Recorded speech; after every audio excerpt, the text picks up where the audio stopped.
जहाँ तक माइक आ रहा है क्लोज कर दो। अच्छा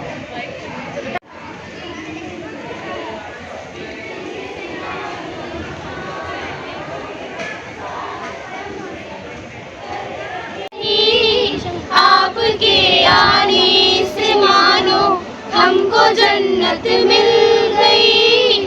फूलों की कलियां सब मिलकर गा रही है गान। कितना सुहाना दिन है ये, कितनी सुहानी शाम। स्वागत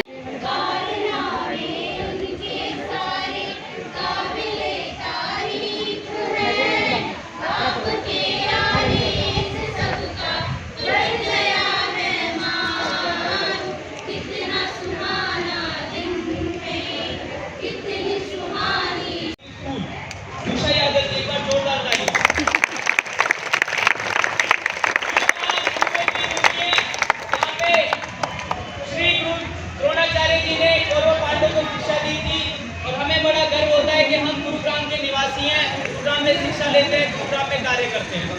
तो आज सब बच्चों, भारत देश का भविष्य हो, पढ़ोगे लिखोगे। नेशनल स्कूल में ग्रैंड ओपन नेशनल ताइक्वांडो प्रतियोगिता में भाग लेने गई थी, जिसमें हमारे स्कूल के बच्चे 10 कांस्य पदक लाए हैं। हमने टीवी पे बड़े बड़े खिलाड़ियों को ओलंपिक कॉमनवेल्थ में पदक लाते हुए देखा। वो हमारे इंस्पिरेशन बने और उन बच्चों के उनमें जोश जुनून हिम्मत पैदा हुई और हमारे बच्चे माता पिता की कड़ी हुई मेहनत, टीचर की कड़ी हुई मेहनत, आज उनका फल मिलने जा रहा है। तो एक बार खिलाड़ियों के सम्मान के लिए जोरदार तालियां।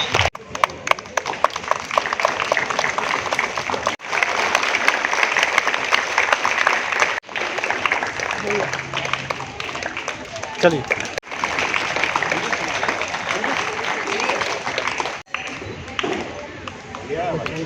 हाँ हाँ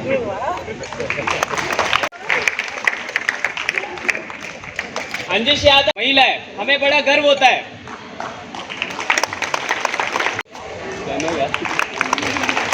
आज 15 अगस्त है। 15 अगस्त पर आज तिरंगा झंडा लहराया गया है। आप एक फौजी हो, उसके बारे में क्या कहना चाहते हो? देखिए, सबसे पहले मैं आपके न्यूज़ चैनल के माध्यम से सभी देशवासियों को 75वें इंडिपेंडेंस डे की बहुत बहुत हार्दिक शुभकामनाएं देता हूं। और जो ये आज़ादी हमने पाई है, ये किसी एक की वजह से नहीं पाई है। ये हमारे अनेक क्रांतिकारियों, ब्रिटिश सरकार के 200 साल के गुलामी से 15 अगस्त 1947 को जब हम आज़ाद हुए थे, तो वो दिन और आज का दिन हमें कभी नहीं भूलना है। और एक एक क्रांतिकारियों का एक एक खून का कतरा आज हमारे रग रग में बसा हुआ है। तो मैं फिर दोबारा सभी देशवासियों को बहुत बहुत शुभकामनाएं देता हूं और बहुत बहुत धन्यवाद करता हूं। अमृत महोत्सव मनाया जा रहा है, इसमें घर घर तिरंगा की आह्वान किया है हमारे प्रधानमंत्री जी ने, तो क्या यहाँ पर सब जगह तिरंगे लगवाए? बिल्कुल जी। देखिए, मैं 20 साल फौज में नौकरी करके रिटायर हुआ हूँ और तिरंगे की अहमियत मेरे से ज़्यादा कोई नहीं जानता, क्योंकि तिरंगे को किसी भी महोत्सव की ज़रूरत नहीं होती है। जब दिल किया, जब लहरा दिया। तो ये माननीय प्रधानमंत्री जी ने बहुत ही एक अच्छी मुहिम छेड़ी है, हर घर तिरंगा। क्योंकि बहुत लोग इसको राजनीतिक इशू मान के चल रहे हैं, लेकिन मैं ये मानता हूँ कि जो एक तिरंगे को राजनीतिक इशू ना मानते हुए हर घर में नहीं, मैं बोलता हूँ हर आदमी के दिलों में होना चाहिए तिरंगा। तो इसके लिए कोई दिन नहीं होता, जब दिल करे जब आप तिरंगा लहराइए। और बहुत, आप एक बार बाहर मार्केट में निकल के जाके देखिए, पूरे रोड आपको तिरंगे के मतलब रंग किए हुए हैं। तो पहली बार, मेरी उम्र इतनी हो गई है, मैंने पहली बार इतना अच्छा कार्यक्रम देखा है कि आपको हर 2 कदम पे एक तिरंगा लहराता हुआ। तो बहुत ही खुशी की बात है और मैं धन्यवाद करता हूँ मोदी साहब का कि जिन्होंने ये मुहिम को सोचा, और उम्मीद है कि ये मुहिम आगे भी चलती रहेगी। आज आप इस स्कूल में आए हैं, और जो 15 अगस्त पे जो तिरंगा झंडा लहराया गया है, इसके बारे में क्या कहना चाहते हैं? मेरा नाम डॉक्टर नारायण कुमार कर्ण है और international Delhi public school society का मैं प्रेसिडेंट हूँ। आज सबसे पहले आप सभी के माध्यम से, आप मीडिया वालों के माध्यम से और हमारे जितने भी यहाँ उपस्थित लोग हैं, उन सभी को एक संदेश देना चाह रहा हूँ कि 75वां जो ये अमृत महोत्सव है भारत का, या आज़ादी का अमृत महोत्सव है, इसको हम लोग जितनी आज़ादी से, जितने खुले तौर से आज हम मना रहे हैं, निश्चित तौर से इसमें हमारे उस बलिदानियों का, उस क्रांतिकारियों का जो सेक्रीफाइस है, जो बलिदान है, आज उसी का कारण है कि हम इस आज़ाद मुल्क में आज़ाद रूप से सांस ले रहे हैं। हमारा यह स्कूली छात्रों का कार्यक्रम 15 अगस्त 1947 से जो आरंभ हुआ, उससे पहले भी छात्र ने ही क्रांति की बिगुल फूंकी थी और उसी का परिणाम रहा कि हमारा देश आज़ाद हुआ।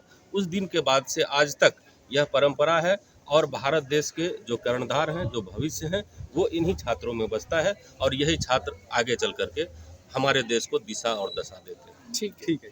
सर, आज के जो कार्यक्रम रखा गया 15 अगस्त झंडा के लहराया गया है, उसके बारे में बताइए।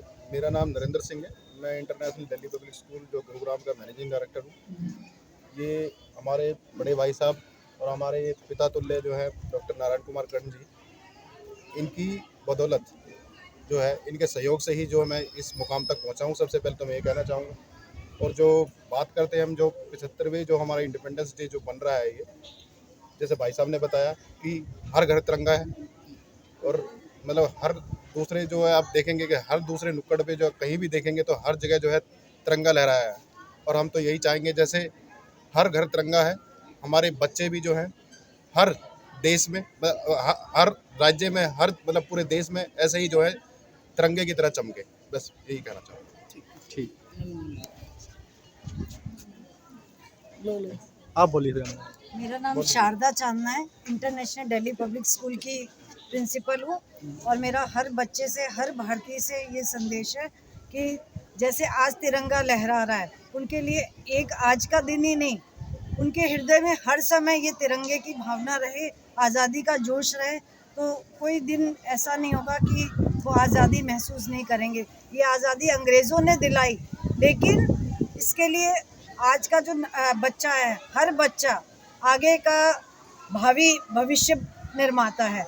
वो भविष्य इस तरह से निर्माण हम अपने बच्चों का कर रहे हैं कि उनके हृदयों में देश प्रेम की भावना हमेशा जागृत रहे। मैडम, आज 15 अगस्त है और झंडा, जैसे कि आज यह झंडा दिखाई दे रहा है, बाकी दिन झंडा रोड पे दिखाई देगा पड़ा हुआ, तो आप बच्चों को क्या शिक्षा दोगे इस बारे में? बच्चों को मैं यही संदेश दूंगी कि अपने तिरंगे झंडे का सम्मान करें। मैम, एक सवाल और था। जैसे कि तिरंगा झंडा फट जाता है, मैला हो जाता है, उसके बाद उसकी कदर नहीं करते, तो क्या मैसेज देना चाहते हो? नहीं, मैं उनको यही संदेश दूंगी कि झंडे का हर समय सम्मान करें, उसको सम्मान की दृष्टि से संभाल के उसको संजो कर रखें, क्योंकि अंग्रेज़ों की जो इतने सालों की गुलामी थी, उससे हमारे देश को जो आज़ादी मिली है, हमारे वीरों ने जो बलिदान दिया है, उस बलिदान का आज हमारे जो बच्चे हैं उनका ये कर्तव्य है कि उस बलिदान का अच्छे से कर्तव्य निभाएं और उसका सम्मान करें। हमारा देश क्षेत्रीय रूप से तो आज़ाद हो चुका है, हाँ पर जी। आपको नहीं लगता भी भाषा की गुलामी है? नहीं, हम इंग्लिश को ज़्यादा प्रमोट करते बजाय हिंदी या संस्कृत के? नहीं, देखिए ऐसा है, समय के साथ हमें कहते हैं चलना चाहिए, लेकिन ऐसा नहीं है। आज भी हिंदी का बोलबाला है। आज हम यहाँ आपके समक्ष खड़े हैं, सिर्फ हिंदी का ही प्रयोग कर रहे हैं, तो हम आपको बता सकते हैं कि हिंदी का ही बोलबाला है। ठीक, इंटरनेशनल डिफेंस स्कूल की एडवाइज़र जी। जैसे कि अभी आपने क्वेश्चन किया मैम से, हमारे प्रिंसिपल मैम से, कि हिंदी भाषा पे, तो बिल्कुल ठीक कहा आपने। मैं ये कहना चाहूँगी, हिंदी हमारी मातृभाषा है, हमें गर्व करना चाहिए, हमें इसे बोलना चाहिए, लेकिन इंग्लिश हमारी आज के समय की रिक्वायरमेंट है, तो हमें इसे सीखना चाहिए, ज़रूरत नहीं बनाना चाहिए। मैम, जैसे कि हम सुनते हैं कि जापान या जर्मनी या जो और भी कंट्रीज़ हैं, वहाँ अपनी भाषाओं में वो तरक्की कर रहे हैं, वो इंग्लिश की गुलामी नहीं करते, तो हम क्यों करते हैं? बिल्कुल, मैं बिल्कुल इस बात से सहमत हूँ। मैं तो चाहूँगी कि हर देश का बच्चा हमारा हिंदी को प्रेफर करे, हिंदी ही बोले, और हिंदी हमारी मातृभाषा, मुझे तो बहुत गर्व है, मैं अपना बताना चाहूँगी। और अभी तिरंगे झंडे पे जैसे आपने बोला कि कल तिरंगा जो झंडा हमारा गिरा होगा, बहुत अच्छा क्वेश्चन था। इसमें मैं ये कहना चाहूँगी हमारे इंटरनेशनल डीपीएस के बच्चे जितना भी हम एरिया कवर कर पाएंगे, जहाँ पे भी हमें तिरंगा झंडा गिरा हुआ दिखेगा, तो मैं अपनी मैनेजमेंट टीम से रिक्वेस्ट करूँगी कि एक मुहिम बनाएं कि जहाँ भी तिरंगा झंडा नीचे गिरा हो तो एक दिन उसके लिए समय जरूर निकालें, तो सम्मान दे तिरंगे झंडे को, जिसके लिए हमारा देश जोर शोर से हमारा लगा हुआ है, हर बच्चा लगा हुआ है। तो उसको हमारे जो भी स्कूल के स्टूडेंट्स हैं उनसे रिक्वेस्ट करूँगी कि जहाँ भी तिरंगा रखा हो नीचे, उसको उठा के सम्मान के साथ अपने स्कूल में लेकर आए, हम उसको सम्मान दें। ठीक है, धन्यवाद। नमस्कार जी, मैं Sunil Tomar, talent and music dance academy and IDPS international school.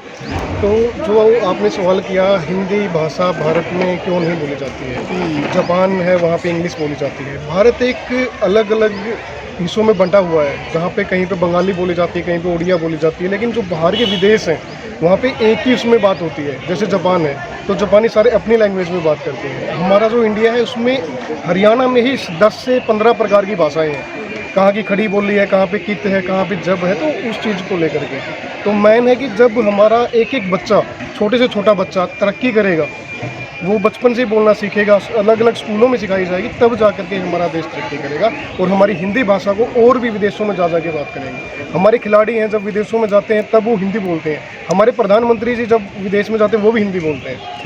ठीक है, तो बहुत सारी चीज़ें हैं उसके ऊपर। बहुत बढ़िया जी। कार्यक्रम रखा गया था, आपको जो सम्मानित किया है, जो बच्चों को गोल्ड मेडल भी मिला गया है, उसके बारे में बताइए। जी, मेरा नाम सुमित है, मैं इंटरनेशनल दिल्ली पब्लिक स्कूल में खेल प्रमुख हूँ। कल दिनांक 14 अगस्त को Dwarka sector 18 Delhi international school में हमारे इंटरनेशनल दिल्ली पब्लिक स्कूल के बच्चे ग्रैंड ओपन नेशनल ताइक्वांडो प्रतियोगिता में भाग लेने के लिए गए थे, जिसमें बच्चों के 10 कांस्य पदक आए हैं, बच्चों की 3rd पोजीशन आई है। अगली बार हम बेहतर परफॉर्मेंस करेंगे जिससे हमारा गोल्ड मिले। तो अब कौन कौन से बच्चों ने मेडल जीता है? जी, 10 बच्चे मेडल जीत के आए हैं। कितने बच्चों ने भाग लिया था? 10 बच्चों ने भाग लिया था। 10 ने भाग लिया था और 10 मेडल आपको मिल गए। तो इन बच्चों ने बाहर जाकर कोई मेडल भी जीता है बाहर जाकर? जी, ये पहली बार इस प्रतियोगिता में भाग लेने गए थे। ओपन प्रतियोगिता थी, ये सिर्फ 1 हफ्ते की मेहनत थी बच्चों की। तो ये स्टेट लेवल पे थी या नेशनल लेवल पे? सर, ये नेशनल लेवल पे थी ये प्रतियोगिता। आज जो प्रोग्राम किया गया है, जो इन बच्चों को सम्मानित भी किया गया था, उसके बारे में आप इनके अच्छी शिक्षा देते हो, उसके बारे में कुछ बताइए। जी, मैं बच्चों को यही संदेश देना चाहूँगा कि वो खेलों में राज्य व राष्ट्रीय स्तर पर खेलकर अपने माता पिता, अपने क्षेत्र का नाम रोशन करें और ओलंपिक कॉमनवेल्थ में मेडल लाएं, भारत देश की शान के लिए। सुमित जी, आपके बारे में कहा जाता है कि खेलों के साथ साथ देशभक्ति की भावना भी भरते हैं आप बच्चों में, तो ये कैसे करते हैं आप? जी, मैं बच्चों को जब शिक्षा देता हूँ तो भगत सिंह, सुखदेव, राजगुरु, उनकी भी कहानियाँ सुनाता हूँ और शिक्षा के साथ साथ देशभक्ति का जो जुनून इसलिए पैदा करना चाहिए जिससे हमारा राष्ट्र मजबूत हो। समाज में आप ऐसे नेक कार्य और बच्चों को अच्छी शिक्षा देते हो, और बच्चों को क्या मैसेज देना चाहते हो? मैं और बच्चों को यही मैसेज देना चाहूँगा कि भारत देश में युवा की ज़्यादा जनसंख्या है और युवा अपनी अहम भूमिका निभाए देश की सेवा के लिए। आज अमृत महोत्सव मनाना है, इसके बारे में आप क्या कहेंगे? हम पूरा हिंदुस्तान भारत देश का 75वां स्वतंत्रता दिवस मनाया।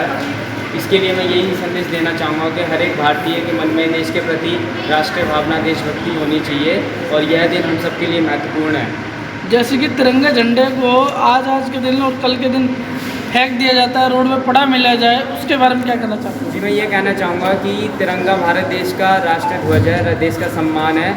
यह हम घर में लगाएं, घरों में लगाएं और इसका सम्मान करें, इधर उधर ना फेंकें। ये हमारे लिए बहुत ही अपमानित बात होती है कि देश के तिरंगे का इसके बाद गिर जाना है। तो जैसे कि लोगों ने आजकल ये देखा है कि तिरंगे झंडे इतना बीजेपी का झंडा भी लगाए रखा है, ये गलत है। तिरंगे के साथ साथ किसी और चीज़ का झंडा ना लगाएं, क्योंकि मैं नहीं चाहता कि तिरंगे की